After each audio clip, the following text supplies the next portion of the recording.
Welcome to the Finding the Magic podcast, where books come alive. I'm Tricia Copeland, a fiction author and host of this show. If you love books, finding great reads, and hearing about the story behind the story directly from the authors, this is the place for you. Whether you like fantasy, science fiction, dystopian, or romance titles, I think you'll find something to love in my playlist. Listen in to discover something magical about a book or two today. Jennifer, Thank you. I'm so happy to be here. I'm excited for you to be here too. We have author J.M. Shaw. Urban fantasy, do you categorize it as urban fantasy? It's got a mix of urban fantasy. It's kind of a mixture of old medieval fantasy, contemporary fantasy, kind of mixed in because there's two different worlds. Right. So I'm very excited because I started reading. I love Callum's character. I'm in the very beginning of The Ascension, which is book one. Sorry, we have a black cat episode here. But loving Callum's character, his backstory, and you said two worlds, so I can say that they just entered the fairy world, right? Yes. Yes. So why don't you give everyone kind of a little bit of the background of Callum's character and what the series is called, the Callum Walker, right? Callum Walker series, yeah. Series, And right? And yeah. go ahead. The You go first for four it. books are published, and the arc of my series is that there's our world, our time, a coexisting magical realm, but there's a veil that separates us. And we can't see across this veil because we don't have magic. But these creatures that do can and have, and they've been the source of inspiration for our fairy tales, monster stories, and what have you. And then Callum Walker is a young man born with the ability to use magic. He doesn't know why, he's trying to make the most of it. Because of that, he's able to cross that veil. Or rather, he's dragged across the veil a couple times. He becomes embroiled in this magical realm, learning about this world and all the beings therein. Adventures ensue.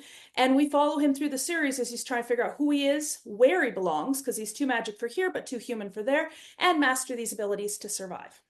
And there's an evil mastermind here who, in the beginning of The Ascension, so I don't think I'll give too much away with this. I forget the evil guy's name. What is his name? Kincaid. There's Kincaid. there's a couple of bad guys in the first book, and they're kind of vying for control of this magical realm for their own personal reasons. And Callum finds himself in the middle of it. And then in the second, as we go into the second book, the events that have happened in the first book and the contentions and the conflict around there has kind of awakened a primordial evil, and there's this convergence of evil and good that Callum must choose to whether he's going to ignore it and run away and risk the lives of everyone, or if he's going to face his fears and stand on the side of good. And then at the end of the second book, something happens that leads into the third book, and we see Callum going on a quest to repair the veil. And he meets up with somebody else who's on a similar quest but doesn't realize it until afterwards. But then Callum's past kind of comes back to haunt him, and he goes through a serious trauma, mental trauma, and then the events that have led up to this point. He's very, very much fragile as far as his opinion of himself and his sanity. And anyway, we move into after that book, we move into the fourth one where he is kind of traumatized, but he's burying these emotions.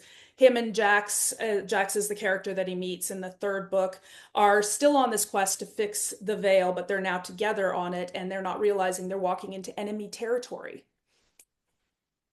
That all sounds very exciting. I'm guessing, and you're writing the fifth book, correct? I am. I'm about a third of the way through writing the fifth book. And is that going to be the final book of the series? Oh no. Oh no, you have so many more ideas. I'm aiming for 9. If I have to write a 10th, I'm not going to be upset, but whatever I end on has to be has to be divisible with no remainders left over. So 9 is divisible by 3, 10 is divisible by 5 or 2, 12 is divisible by 6 or 2. It can't be 11 because then there'll be a remainder left over. It's just the way my brain works. I like even numbers. No, I get it because I can only set my heat on on even numbers. I can't set Yeah. it on odd And numbers. the So I TV volume too, it has to be on either a zero or end with a zero or a five. I'm right there with you with these things. I get it. But reading the Ascension, it starts out, we see Kincaid, and he's making, I kind of, I want to say making these evil monsters. Mhm. He's not really, he's kind of making them with his own magic, correct? I guess Yes, he's he's creating using them magic. to create them. Yes. I don't know why I'm struggling with describing this, but yeah. And Yeah. so he becomes very, his energy gets sapped when he uses this magic. So he seems like a very feeble character, but it seems like he's underground. Is that correct? Is he It behind the is. veil? He's across the veil, yes. Okay, he's across the veil. And yeah, in my original book, I didn't he didn't have a chapter. We saw him, we heard about him, we talked about him, but in my first iteration, my first edition, he didn't have his own chapter. So that was another reason why I went back and I wrote in some new chapters and gave those characters that they were important characters, but they didn't have their voice. And I also felt that I needed to show him, not just talk about him. And can I say his relationship to Callum? Is that okay or not? Um, sure, yeah, I think it'd be okay. Well, okay, so I think he's Callum's brother. Am I right about that? No, I'm No. not right. I didn't remember that right. Okay. Yeah, that's So okay. maybe, But he is the other guy who's vying for control. His name is Desmond, and I'm not sure if you've gotten to the point where you've met him, but him and Kincaid are brothers. oh, okay. So Yes. yeah, I did know that Kincaid is trying to draw out his brother, correct? Okay, so Yes, but it's correct. not Yeah. Callum. So I mean, I haven't gotten that far yet. I guess I was wrong about guessing that. But the part I No, have that's good seen, though. right, yeah, so the part I have read, there's also in the human world, there's this agency that is tracking supernatural or magical beings, and they are Hmm. hunting Callum, thinking Callum has been doing all these bad things, right? Like that the monsters are actually doing, I think, is what they think about Callum. Yeah, because humans aren't born typically with the ability to use magic. Kincaid is an anomaly that he can use magic. Desmond, his brother, is very much jealous. So Desmond is the one of the higher ups in this organization Okay. called the Order, and then his minions, for lack of a better word, are called hunters. And they're seeking Callum because they believe that he is another human like Kincaid who can naturally, well, first Desmond thinks that Callum can naturally use magic. That in order for humans to use magic, they have to steal magic from magical beings, store them in these vessel stones, and then use words of power to draw them out of those stones. So it's kind of like a battery, magic battery. And Desmond has had a vision that Callum can cast without it. And so he's sending his hunters out there. His hunters don't necessarily realize that that's why. They think Callum's just like them, that he's stealing magic and storing it. So they're just going to, they figure that he's going to become part of their order. And then it's revealed later that that's not the case. Yes, I think I did get to the part where Desmond brings in one of the higher up of the operatives and kind of lets him in that this is why he wants Callum. So I did get Yes. to that part so far. I can't wait to read the rest of the book. It's how did you come up with these ideas for these characters in the magic system? You know what? I can't say that there was any one thing that triggered it. It's just a lot of retrospection. I mean, the character initially for Callum was initially like a young Merlin in our modern day times before he became master magician. What would it be like for him as he's getting as he has these powers, not sure what to do with them, and then the character just sort of evolved from there. As far as the magic system. I wasn't necessarily a Dungeons and Dragons player when I was a kid, but I did play a lot of World of Warcraft, or I played Warcraft before it was World of Warcraft, and they have a mana system where they use mana, kind of like living energy, to cast magic, and it runs out. It's depleted every spell you use. So, you can't cast once it gets to a certain level. So I just kind of took it one step further and said, that's like us exerting ourselves physically. And the bigger the spell, the more tired we become. It's literally using our stamina. But there's other systems that I've kind of, there's a rounds about for that system that we see later on. Fun. Yeah, I especially like the fairy character too, who, well, the first time that Callum goes into the fairy world, she drags him there, but it was because he was about to be killed. So Yeah, she was trying to save him. Yeah. she had to have a heavy penalty for that so far. I don't know if she gets out of that or not, but that was a little sad. It was a little sad. And I know when I was writing that, because I went back at one point for my original rough draft of that. I didn't have that farewell chapter where, Uh, obviously she's going to be punished and Callum can't be with her, and they have to say goodbye because things are happening and Callum can't stay there. And and anyway, I had to go back and I wrote that in because it was suggested to me. And I was crying myself aw. as I was writing it. I get that emotional about my characters too, but don't tell me whether she comes back into play or not. Well, I guess I'll just have to wait and see on that one. Yeah, you'll have to wait and read it on. Yeah.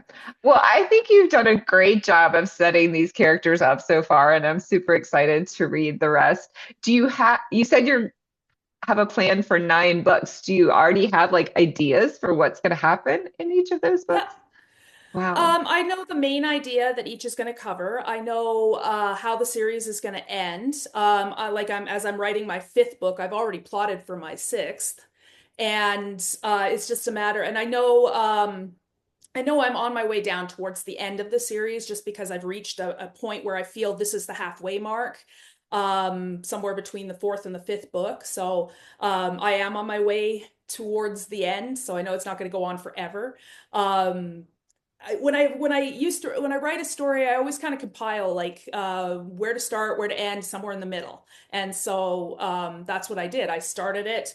I've gotten to the middle point, and now we're just working our way to the ending. Fine. Well, it's interesting because if you're writing a series, you not only have to have an arc for each individual book, but you have to have the Yeah. arc for the entire series and make sure that, because that's why I was asking if this 5th book is going to be your last one, because it seemed like the 3rd and 4th book were kind of a low point.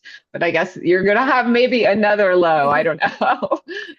Well, he spent a lot of time in the first few books just, trying to avoid this fate of his, reacting to things that are happening, trying to fix things that he feels responsible for.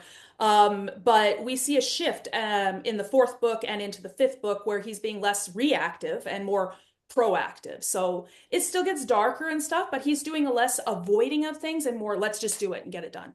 And maybe in control of his fate a little bit more, hopefully. Yeah, yeah. And his powers are growing, and he's also come to accept that instead of being afraid of them, he's got something also to he's got friends and allies, and he's got somebody to fight for. In the past, he was alone and hiding and trying really hard not to interact with people because heaven forbid they should find out that he has these powers, and what would they think of him. And now he feels that he's got friends and that have similar issues, or have, some of them are from the realm. Like Jax, who's a human, he understands because he's connected to the realm. So there are people that understand him, that he doesn't have to hide who he is around. Right. That's such a great character story. And it mirrors sometimes what happens. That's what I like about fantasy, because it can mirror what happens in our real lives, but in a way that sometimes is easier to experience in a fantasy setting. I like Mhm. those when you are thinking and looking at maybe heavier or deeper topics, values, and things like in the fantasy world, so you can kind of experience them there and then maybe take them out into your life too. Do you think about your Yeah. characters that way? I do in a way. Like I put little bits of myself into my characters, but I did have a reader point out to me when I was explaining the arc to them, and they said, that kind of mirrors your own struggles in life, where you're trying to find a way to fit in or where you belong with autism and neurodivergence in a not in a in a neurotypical world. And so I hadn't realized that the arc was actually my story. As for characters, like there's things that I've learned through life and there's wholesome messages that I put in there. But I do feel that, instead of hitting people over the head with like wholesome messages, it's a lot easier to just enjoy them as you're in this adventure setting, because I know I did. Right. And I'm enjoying it already, so I can't wait to experience the rest. One quick question. How did the humans figure out they could put the magic in the crystals? Do we know that? Do we get to know that? Not necessarily. That's sort of that I would have to write another book. You have to Hint, write the hint, wink, pre wink. have to write the prequel, right? Yeah, yeah. I haven't abandoned or discarded the idea of going back and writing the history of how the order was, how Desmond and Quinn growing up and how Desmond became part of the order, or even from there's an operative within the order. His name is Liam, and maybe catch his story as I'm going and I'm finding more characters. I'm like, oh, that would be a lovely spin-off or a prequel. Well, and I don't know how much Kincaid is featured throughout the series yet, but a backstory for an evil or the evil character is always a good thing too. Yes. And I mean, I do have some backstory for them written in there, but I don't dwell on it because my book would be 800 pages if I went into everybody's backstories. I mean, as it is, it's a sizable book. I know my 11-year-old who was 8 when I started writing this. And he would swipe my books off the shelf and read bits and pieces. And he actually asked me the other day, he's like, Mom, can I read your book? And I was like, absolutely, it's on the shelf. Go grab it. And then he read my entire first book, and now he's halfway through my second. And then Ah, it's like, by the time I get finished your third and fourth book, you have to have your fifth one ready. that's a high order. Hopefully he's Yes. not reading too fast. Oh, he's reading pretty fast because he says he likes it. So, and he's telling all Ah, his friends about it. that's so awesome. And your covers are amazing. I think you have them with you. Can Oh, you thank you. hold them up? Yeah, so I only have right now handy. So this is my new book with my new covers. And I love it because, I had more input into this. And then this is my second one that's just newly released. Ah, And pretty. it's the Convergence, so the first one. And then my third one is in the works. And my fourth one is finished, but I didn't have a copy handy of that one. Okay. But I know when I did my first covers, I found somebody on Fiverr, and they just basically said, "Go to this site, pick some images, I'll layer them." And there wasn't a lot of input. It was whatever I could find that closely resembled. It was me, completely me trying to figure out what do I want with no input, professional input. But with these new covers on this relaunch, I'm actually working with a professional cover designer who is asking me questions like, what kind of fonts do you want? I hadn't thought about that. Do you want the front cover to wrap around so that you don't have any printing spine misalignment issues? And I was like, I hadn't thought about that either. And then what is your theme? What is your series genre? And just all these questions. And then she gets a copy of my, I can send her a PDF, and then she looks through it and she creates mock images, and then I choose from them, and then we design and tweak it. And yeah, and that's what we got. In my first book, so this cover, I still look at it and go, wow, that's a nice cover. Oh, wait, it's mine. It is very nice. And I think you're right. It does really represent what's happening in the book and the characters and the arc a little Yeah. bit. So fine. Because I tell people that my series is dark magic fantasy, there's action adventure, there's supernatural suspense. kind of sprinkled in because, I get bored easily. So I think that the covers are very much representative of those elements. I'm also, it's a young adult and up book. So anybody from my 11-year-old son who was 8 when he started reading bits of it, all the way up to octogenarian can read it. All that means is there's some swear words here and there. There's hints of romance. There's no sex. Some people write that. I don't. Yeah. And I think Callum is an adult in this story. How old is he at the beginning? I was trying to remember exactly. He starts out, and I don't really mention it. We don't find out exactly how old he is until the third book, I think. But he starts out in the first book, he's 22. Okay. And then he has a birthday in the third book. And that's when we learn that I believe he's 22. I can't remember. I have to go and reference it back. But, well, no, it he's doesn't. Turning 23. Yeah, it doesn't say his age, but he's living on his own and doing a job. So I assumed he was, early 20s or at least 18. Yeah. Fine. But we follow him through and he ages and progresses, and I introduce other characters that are not necessarily the same age as him. I mean, we've got everybody from, there'll be characters that are introduced that are kids that are important to the story. There's Jax, who we meet in the third book, and he's in his 30s, mid-30s. And then we've got some elven characters who are like 380 something years. So they're all over the place. Did you do a lot of research for those fantasy characters, the elves and the fairies? I did. I went back to wherever I could, I went back to the original mythology. I know there's this standard expectation that fairies are this way, elves are this way, and all those different magical creatures that show up in popular books of the days and stuff. But I went back as far as I could to the original and built them up from there. But I also gave them their own religion, their own traditions, their own beliefs, their own motivations, their own political systems. And I did that with as many of them as I could. So my story has everything from centaurs to different types of fairies. We've got different types of dwarves. We've got dwarves. We've got different types of elves. We've got harpies.